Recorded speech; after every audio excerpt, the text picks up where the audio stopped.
Right, so I'm gonna choose a. I'll just choose a red color. Not known, maybe something green. Green is more friendly, I suppose. Yellow. Something in between, I don't know. Let's just choose yellow. So, first one is light. You can use it to draw something that seems to emit light. If you draw it on top of itself, then it will look brighter. You can also increase the size, decrease it to create a smaller line. So, one interesting thing to note is that brightness greatly affects how much light it emits. So right now you won't really see anything unless I really start stacking it. Yeah, that's the light tone.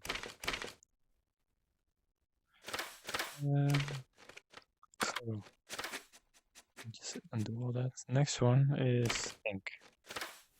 Ink has a very specific style.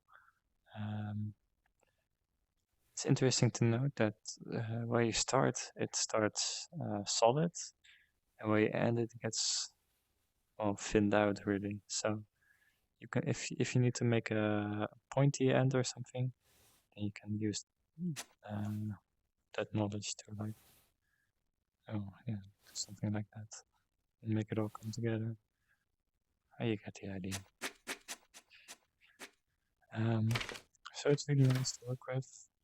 It has some shadowy effects on it. I've got stars, which is a special effect. Looks like this. Again, you can change the color and choose something different. But this is what it will look like. You can also stack it. And then you get something like that. Make a file. Another interesting thing to note is that the brightness also affects it. So you can create some cool different kind of flames like this. Also choose different color and overlap them. Maybe a little dark. So.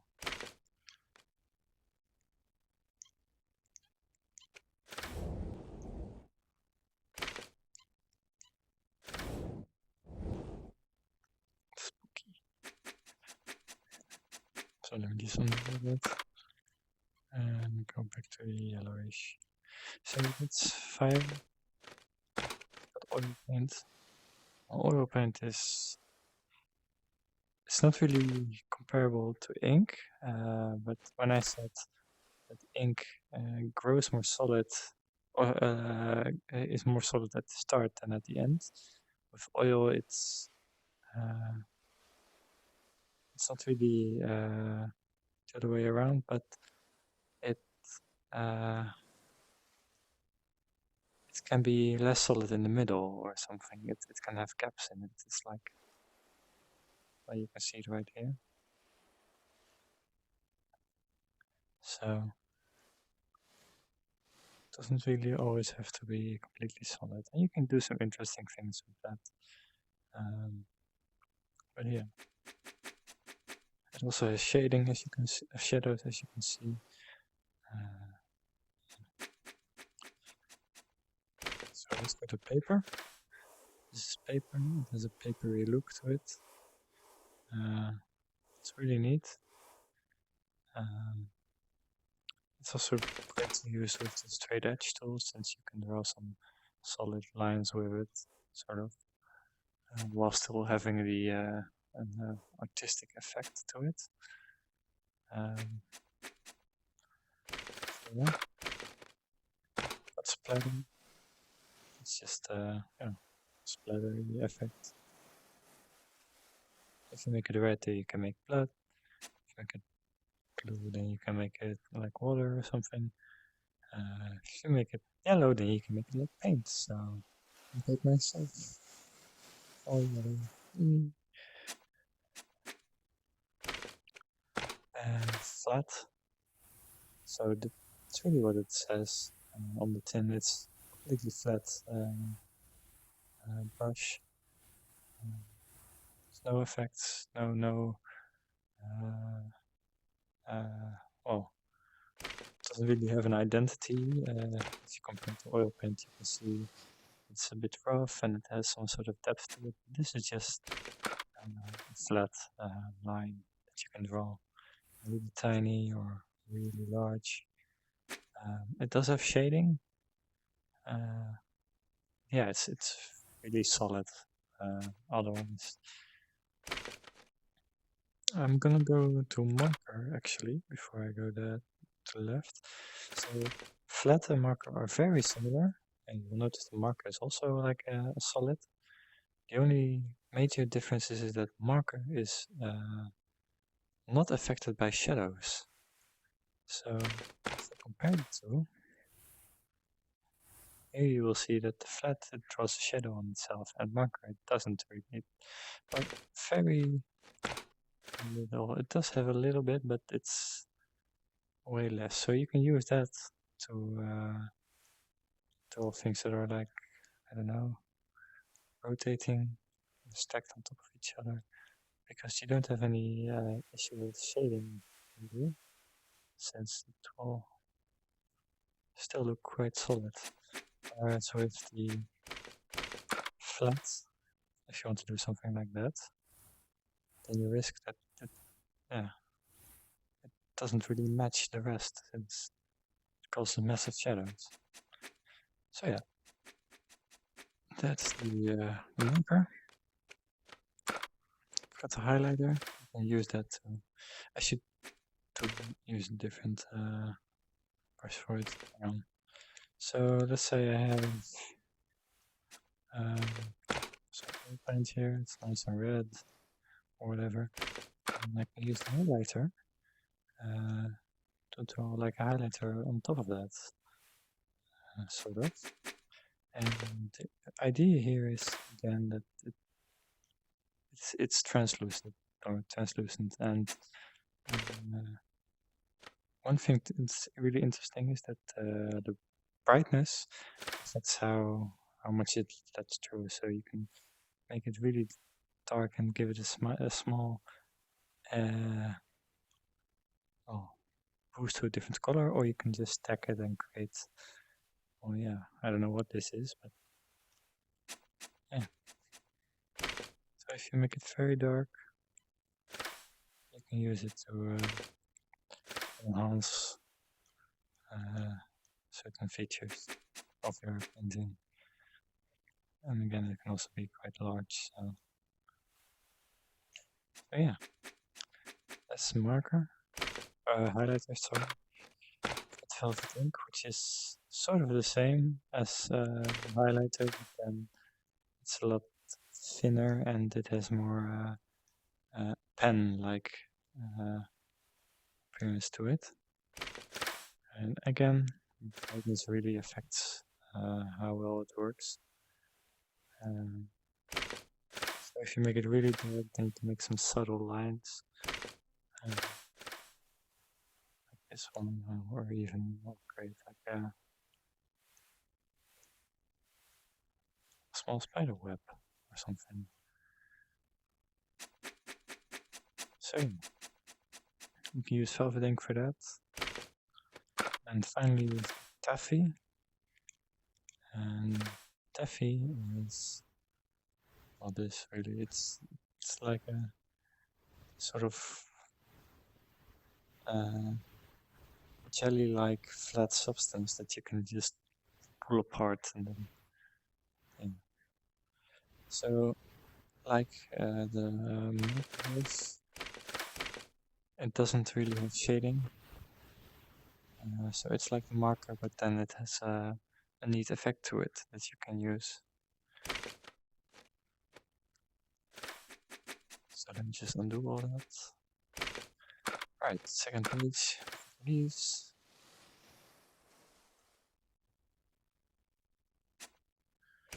Some snow. This gives a nice effect. If you increase the size, then you get larger snowflakes. If you decrease the size, then you get smaller snowflakes. So yeah, you can use that to make it snow. And again,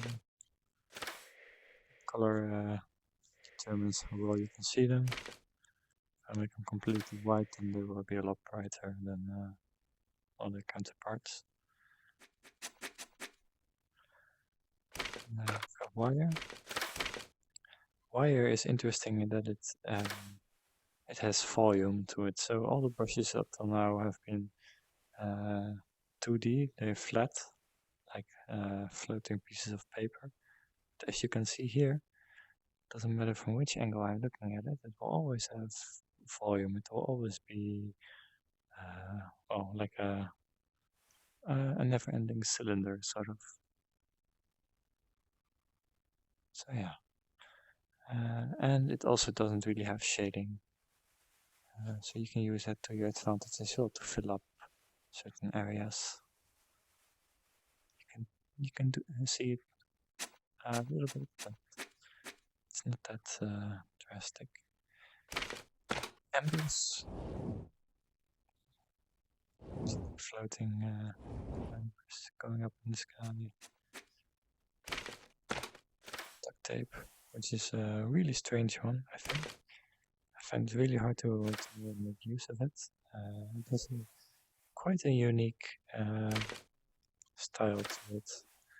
But the problem is that, it is not really a problem, but the darker it goes, the more gray it becomes. It's really affected by lighting, and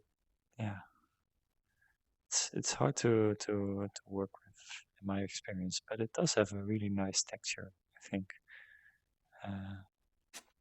So yeah, you have to experiment a bit with it, and maybe you find some use to it. So anyway, it's quite unique. Thick paint, one of my favorites. It's basically this. You can make it smaller. The idea is that, yeah, it looks like really solid, thick paint, as the name describes. And I use this a lot to make trees and cliffs and stuff like that. So I really like it.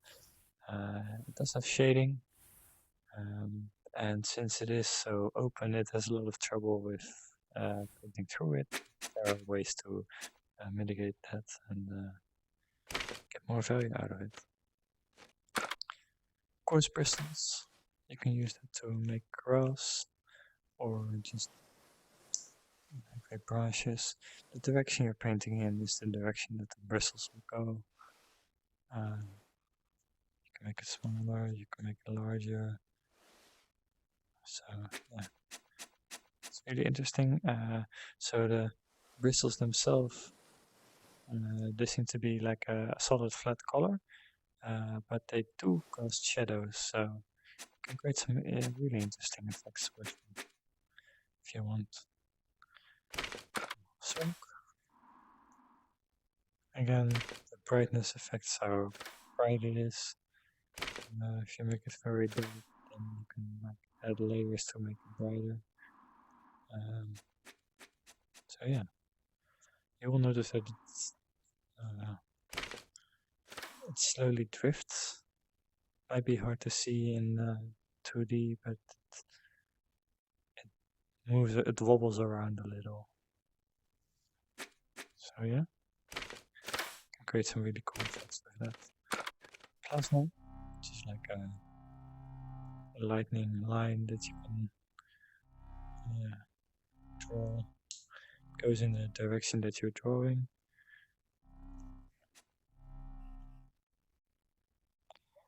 Yeah, it's really neat.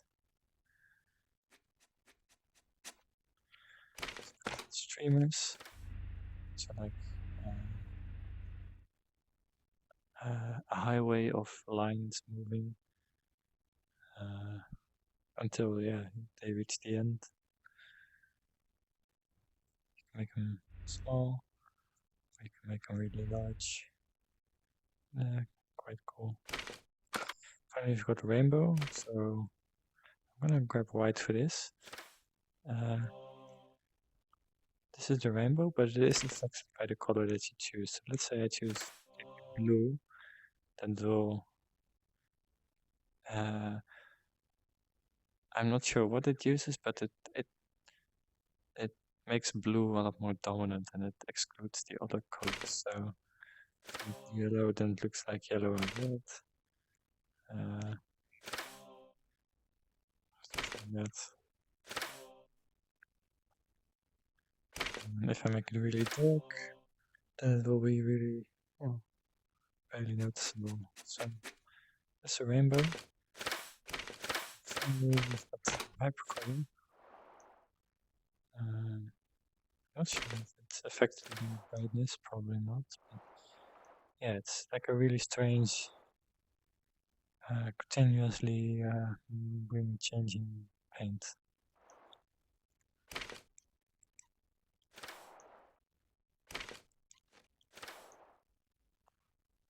Not sure if you can adjust any of the color, but yeah. So those are all the brushes. I hope this has been helpful. If there are any brushes missing because it's a new version or whatever, then this is what we had to use when Tilt Brush came out. It was released in 2016, beginning of April, I think. So yeah, I hope you found this helpful and you've enjoyed it. So now, yeah, let's wrap this up and let's start painting.